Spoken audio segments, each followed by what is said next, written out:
Ona uyu handitika samoriri kuti mai Musarurwa unodiwa mudare Ramambo Makope nemhosva yekuti uri kuzviti Mukwasha uya neuchapupu hunoita kuti tizive uye nekwawakarorera uya nemari yedare. Handitika munoda kuziva kuti uyu Mukwasha wenyu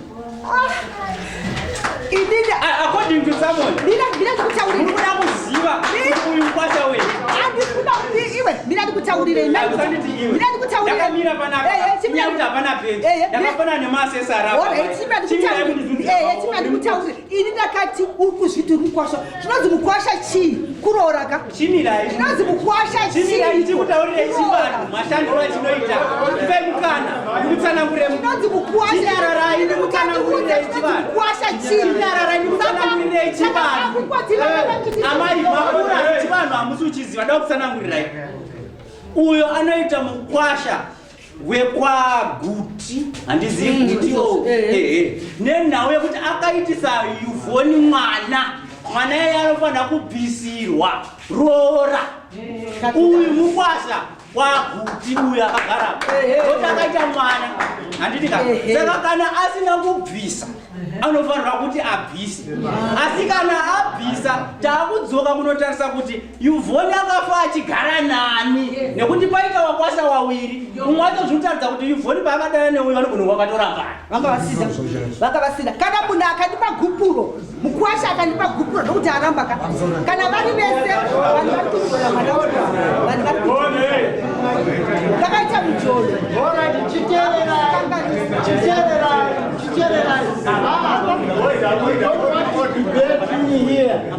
Listen, we don't want to debate in here. Regati vatataura pamuda mundinzwisise ndatsanangura ndichiti zvamangarwa paSamuel ndezvekuti kuziva Mukuwasha kana kuti vabereki vavhoni pasvika nhau iyi ndepekuti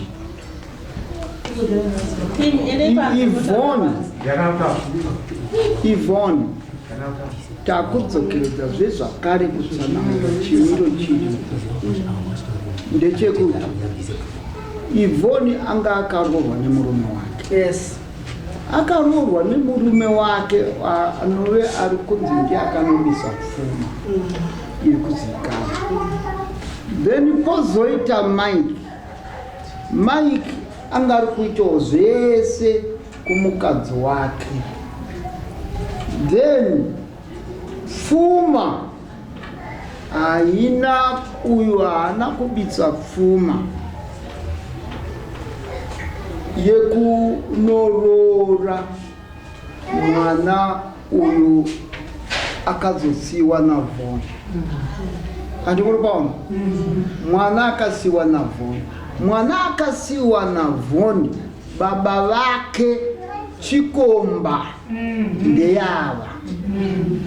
Andikuri kupanzisa Mike ndiwe uri kuti mwana anaVhoni waakasiya mwana wako handiti ukamutoresa bhesi ndizoka kuuya wega kuvabereki uyu aclaiming kuti mwana ndewangu ende uri kunyatsoziva kuti uyu mumwe murume akanga aripo akaenda kunoroora wavari kuziva ava andinopanga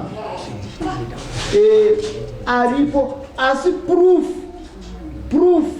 yekureva kuti nhasi uno tashevedzera kuno Mudare chamaunganira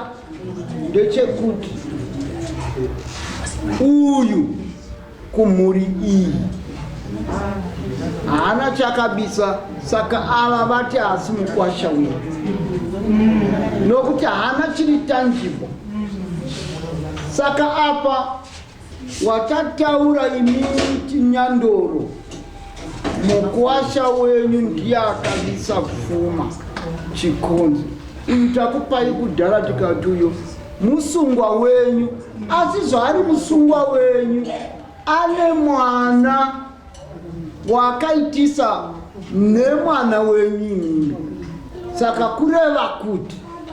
uyu kana ari pawo kuroora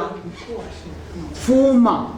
mukuwasha wenyu muri kupanzwa imime Nyandoro uyu mukuwasha wenyu kana ari papfuma tiri kutevera nzira yechivanhu saka kureva kuti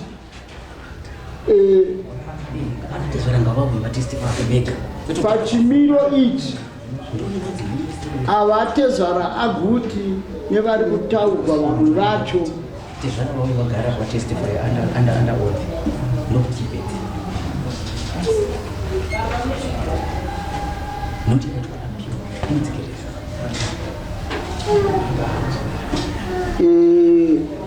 iwewe enda muno mukoti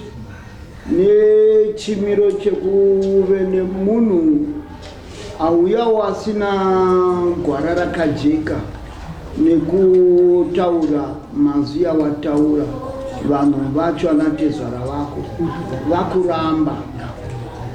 saka kureva kuti wanyepera dari 1 chasara chiri kudiwa is proof iripo hapana mumwe munhu ari kukrema mwana nokuti mwana ndiwe wega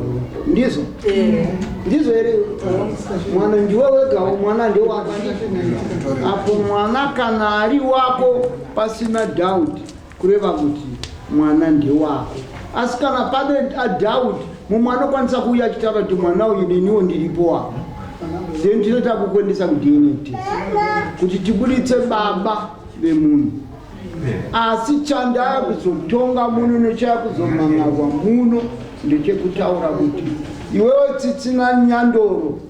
mukuwasha wako akabisa pfuma yapupurwa nenabhuru wako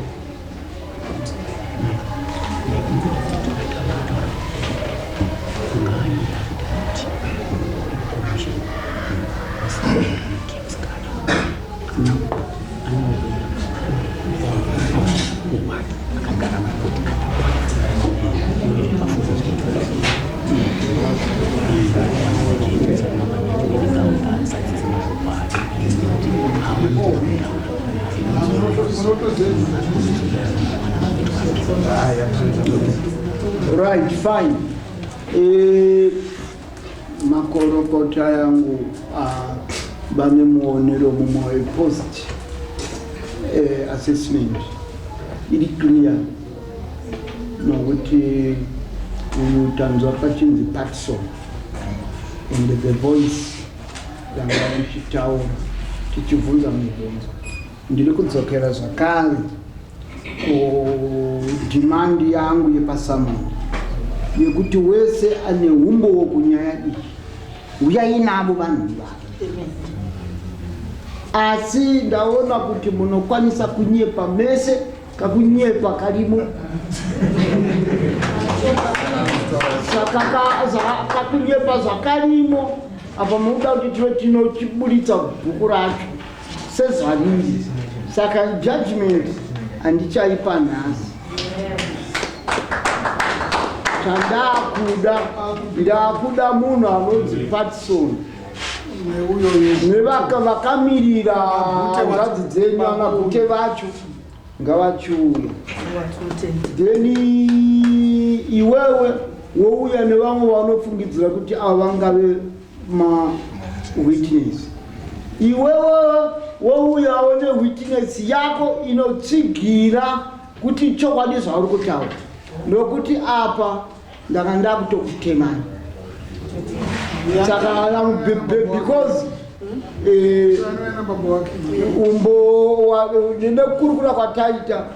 vamwe vacho totaura navo pafoni ndakuvada nokuti mukoti mura unotaura kuti we need kana uchipinda mukoti inhuman andite zvepafoni saka kureva kuti next court day musha ndakuisa kwanzvimbo mwenda ndangachida kuzoti semunhu soti izvo zvanogona kuita kudorora ngaambomira nyangwe ainayo mari titange kuona kuti haana apinde zvaari kwete kuti anomhanya anokaita mari